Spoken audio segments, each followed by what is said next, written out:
আসসালামু আলাইকুম ভিউয়ার্স, আজকে আম্মু রান্না করছে লইট্টা মাছ। আমরা সবাই কম বেশি লইট্টা মাছ পছন্দ করি, তবে অনেকে বুঝতে পারি না যে কোনগুলো ফ্রেশ বা কোনগুলো হচ্ছে ফ্রিজের, মানে বরফ দেওয়া আর কি। তো আম্মু রান্না করার জন্য প্রথমে একটি ডেকচি নিয়ে নিল। ডেকচিতে হালকা পরিমাণ পানি ছিল, তাই হচ্ছে একটু জাল দিয়ে নিছে যাতে পানিগুলো শুকিয়ে যায়, না হলে তো তেল দিলে পানিগুলো ছিটকে আসবে, এতে কিন্তু দুর্ঘটনা ঘটার সম্ভাবনাও থাকে। তাই হচ্ছে আম্মু আগে ভালো করে ডেক্সিটা জাল দিয়ে দিয়েছে। তারপর সেখানে দিয়েছে পরিমাণ মতো তেল। তেল দেওয়ার পর দিয়ে দিল বেশ কিছু পরিমাণ পেঁয়াজ কুচি। পেঁয়াজ কুচি দিয়ে ভালো করে পেঁয়াজগুলোকে নেড়ে ছেড়ে হালকা নরম করে নিচ্ছে। পেঁয়াজগুলো বেশি করে ভাজার দরকার নেই, কারণ কালারটা চেঞ্জ হয়ে গেলে ভাল লাগবে না বেশি। তাই হচ্ছে হালকা নরম করে নিলেই হবে।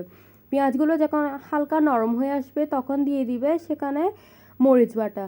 আর মরিচ বাটা, যেহেতু লইট্টা মাছ রান্না করা হচ্ছে, আর লইট্টা মাছের মধ্যে কিন্তু মরিচ কম দেওয়াই ভালো। মরিচ বেশি দিলে কালারটা বেশি লালচে হয়ে থাকলে ভাল লাগে না খেতে, দেখতেও ভাল লাগে না। তারপর সেখানে দিয়েছে প্যাকেট মাছের মশলা। আপনারা চাইলে মাছের মশলাটা স্কিপ করতে পারেন। তারপর দিয়ে দিল গোটা কাঁচামরিচ। গোটা কাঁচামরিচ দিছে যাতে যে ঝাল পছন্দ করে সে মরিচটা ভাতের সাথে মেখে খেতে পারে, আর যে ঝাল পছন্দ করে না সে স্কিপ করতে পারে।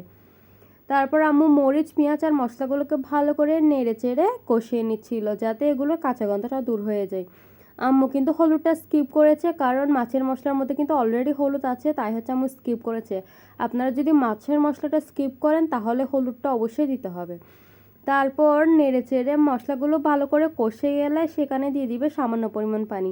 পানি বেশি দেওয়ার দরকার নেই, কারণ লইট্টা মাছ থেকে প্রচুর পানি বের হয়, তাই হচ্ছে বেশি পানি দিলে বেশি পানি হয়ে যাবে, তাই ভাল লাগবে না।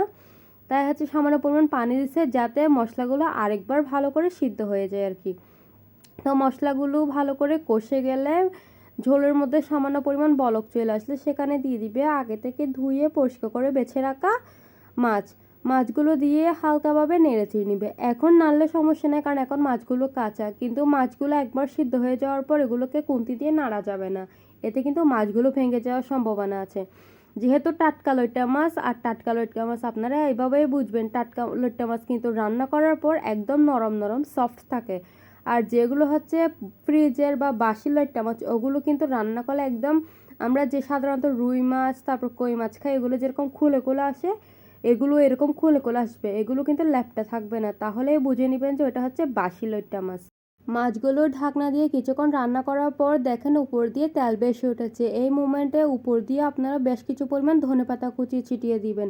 ধনেপাতা কুচি ছিটিয়ে দিয়ে ঢাকনা দিয়ে কিছুক্ষণ জাল করে নামিয়ে নেবেন। আল্লাহ হাফেজ।